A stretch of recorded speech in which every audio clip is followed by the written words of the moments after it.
Break के बाद C news Bharat में एक बार फिर से आप सभी का स्वागत है। खबर महाराष्ट्र से है, जहां विधायक हरिभाऊ बागड़े ने विशेष बजट के तहत शुक्रवार को फुलंब्री तहसील के वावना पाडली में विभिन्न विकास कार्यों का भूमि पूजन किया। वहीं इस अवसर पर गांव के 3 सेवानिवृत्त कर्मचारियों को भी सम्मानित किया गया।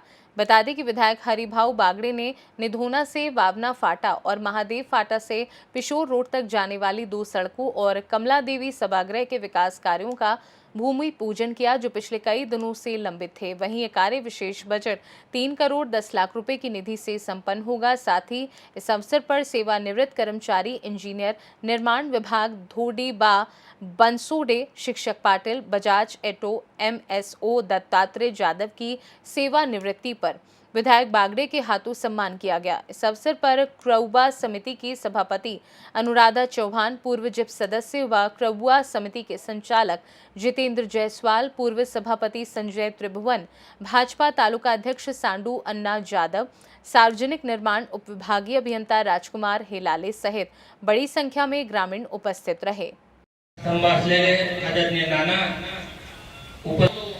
तर काही गोष्टींचा विसर पडता भविष्यामध्ये कामा नये। त्याचं कारण असं आहे की इथं जर भिक्कनराव आपले माजी सरपंच असतील, किसनराव असतील, यांना उभं केलं नाही, त्यांचे आपण त्यांना विचारलं तरी ते त्यांचं मनोगत ते सांगतील की सदैव आम्ही या विकास कामाकरता कधीही, आज 10 वर्षाचा कार्यकाळ आपण जर पाहिलं तर याच्या अगोदर फक्त आम्ही पाठपुरावा करत राहिलेलो आहे, परंतु कधीही आमचे डोळे खऱ्या अर्थाने पुसण्यात आलेले नाही।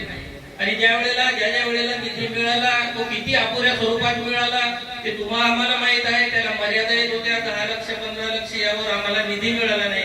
आणि मिळाला तरी तो तुकडा निधी, मग कोणत्याही रस्त्याचं काम आमचं होत नव्हतं, कोणतेही विकास कामगिरीची स्वप्न आम्हाला या गावाकरता, पंचकृषी करता पाहत होतो आपण, आणि ते कालांतराने ती स्वप्न आमचे सदैव कधीही पूर्ण झाले नाही। परंतु हा 10 वर्षाचा कार्यकाळ तुम्ही आम्ही जवळून जर अनुभवला, आम्ही असतील, परंतु विरोधक सुद्धा जेव्हा कोणी नसतं त्यावेळेला तेही कबूल करतात की खरंच या भागाचा विकास, या फुलंब्री विधानसभेचा विकास खऱ्या अर्थाने 10 वर्षाच्या कार्यकाळामध्ये झाला। एकांतामध्ये विरोधक या गोष्टी कितीतरी लोकांच्या समोर माझ्याजवळ तर त्यांचे व्हिडिओ आहे की तेही कबूल करतात, परंतु ज्या वेळेला वेळ येते त्यावेळेला विरोधक विरोधकांचं काम करतात।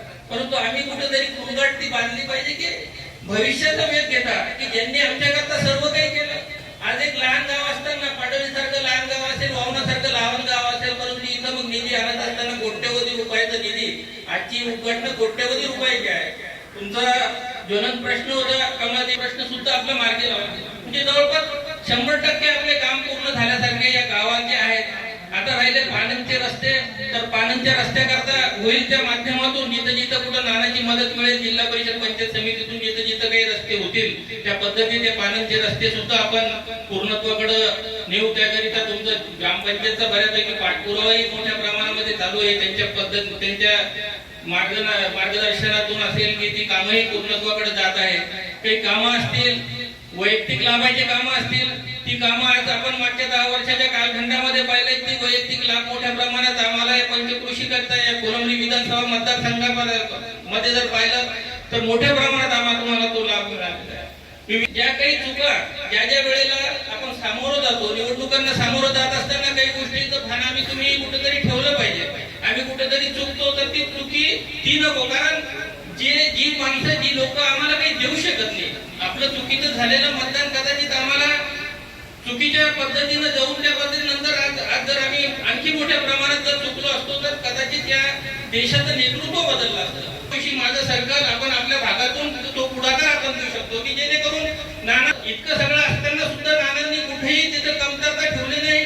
होईल त्या माध्यमातून माझ्या या गावाकरता, माझ्या शेवटच्या घटकांकरता, शेवटच्या म्हणजे अगदी पानंद करता सुद्धा नानांनी रस्त्याने विचारणा केली की तिथं अडचण काय येते म्हणून पानंदच्या रस्त्याकरता। म्हणजे माहिती आता मी आपल्याला जास्त सांगण्याची गरज नाही आहे, कारण आपण मागील 10 वर्षापासून आपल्या या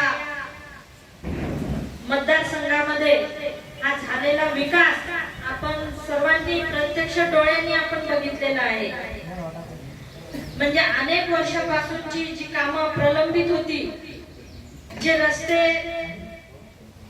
अनेक वर्षापासून झालेले नव्हते, ती सर्वचे सर्व बरीचशी कामं आज नानांच्या माध्यमातून आज इथे पूर्णत्वास आलेली आहे. आज या विधानसभा मतदारसंघामध्ये आपण बघितलं तर प्रत्येक छोटे गाव असेल, छोट्या वाड्या वस्त्या असतील, ह्या सुद्धा विकासापासून वंचित राहिलेल्या नाही आहे. वाड्या वस्त्यांच्या पर्यंत आदरणीय नानांच्या माध्यमातून आज विकास गंगा पोहोचलेली आहे आणि प्रत्येक गावचा सर्वांगीण विकास. म्हणजे बरीचशी गावं अशी आहेत की त्या गावामध्ये काय पाहिजे होती, माझ्याकडे पण त्यांनी बरेचदा आले, पाठपुरा केला, पण तात्पुरतं रस्त्याचे वगैरे जाण्याची आपल्याला काम करताना अडचण कुठेच येणार नाही. घरात काऊन चालू करत नाही, काऊन चालू करत नाही. आपण आता घेतलेत आणि ते अतिशय चांगले होते. जिथे कुठं पाणी काढायचं असेल तिथे पाणी काढले जाईल. काही ठिकाणी थोडी भरती भरावं लागणार आहे आणि बाजूने नाल्या काढाव्या लागणार आहे. पण नाले काढायला गेलो तर नाही कुंड काढायचं ते नाही, तर पाणी रस्त्यावर येणार आणि पाण्याचं डांबराचं हाडवैर. पाणी तुंबलं डांबरावर गेलं. आता मग रस्ता लवकर खराब त्याच्यामुळे होती. खालची इकडे जरा मुरमाड असल्यामुळे रस्ता टिकतो. जिथं काळ्या मातीतून रस्ता जातो तो दरवर्षी फुटत राहतो. असं पण आपल्याला होतं आणि मग रस्ता सगळा चांगला होणार आहे. तर या सगळ्या रस्त्याला आपण नाल्या काढून देऊ, पाईप टाकून हे करून पाणी काढता येतं. कोणाची अडचण होणार नाही अशा हिशोबाने नाल्या काढून देऊ. कुठं लग्नात भेटलो तिथं काहीतरी सांगितलं, कुठं मावतेला भेटलो तिथं तरी सांगितलं. अरे आपल्याकडे ग्रामपंचायत आहे, आपल्याला ज्या ज्या काही मागणी करायच्या आहे त्या डिपार्टमेंटला केल्या पाहिजे. ग्रामपंचायतचा ठराव केला पाहिजे, डिपार्टमेंटला पाठवलं पाहिजे. त्याची कॉपी द्या आम्हाला, नाही याचं नाही. आमचं पत्र घेऊन जा, आमदाराचं काही अडचण नाही, पत्र देऊ. पण त्या डिपार्टमेंटला जर आपण मागणी केली तर मग त्या डिपार्टमेंटच्या ध्यानात तरी राहतं. आणि डिपार्टमेंट मग काय करतं, डिपार्टमेंटला काही पैसे असतात किंवा ज्यावेळेला बजेट होतं त्या बजेटला अशा मागण्या पाठवल्या जातात आणि मग ते बजेटमध्ये सुद्धा कामं येतात. आणि म्हणून जे काही आपल्या गावाला लागतं असेल ते आपण अशा माध्यमातून पाठवलं तर त्याला अधिक चांगलं यश प्राप्त होतं असं मला आपल्याला आग्रहाने सांगायचं. एकूणच आपल्या गावात आता आपण एकदा ड्रेनेज लाईन दिली होती, ती पूर्ण झाली. आता काही प्रॉब्लेम नाही, सगळ्याला शौचालय आहे. असं तर मला सांगा, ग्रामसेवक आहे, ग्रामसेवक पुढे मग तुम्ही केलं पाहिजे. एकही घर बिगर शौचालयाचं राहता कामा नये. 12,000 रुपये देताना तुम्हाला पंचायत समितीला 12,000 चांगलं शौचालय होतं. शेतात असेल तर तिथं सोपपीट करता येतं होतं, पण शौचालय नाही असं एकही घर असू नये. आता आपण मोकड होती तुमच्या गावात, खरं आहे की नाही? या 10 वर्षात देशात फार थोडे गावातून फार थोडे लोक बाहेर जात असतील.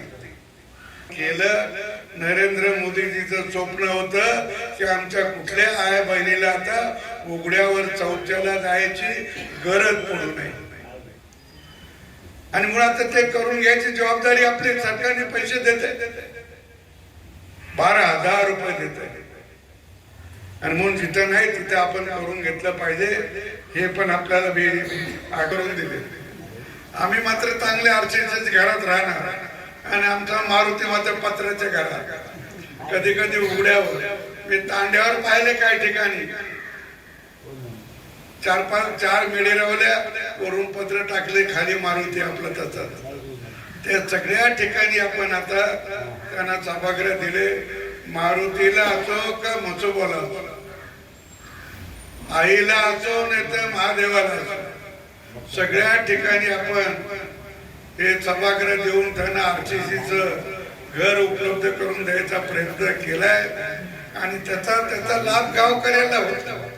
महाराष्ट्र छत्रपति संभाजीनगर से सी न्यूज़ संवाददाता राधेश्याम हिवाले की रिपोर्ट। फिलहाल इस खास रिपोर्ट में बस इतना ही। वक्त है एक छोटे से ब्रेक का। ब्रेक के उस पार हम आपको और भी तमाम बड़ी खबरों से करवाएंगे रूबरू।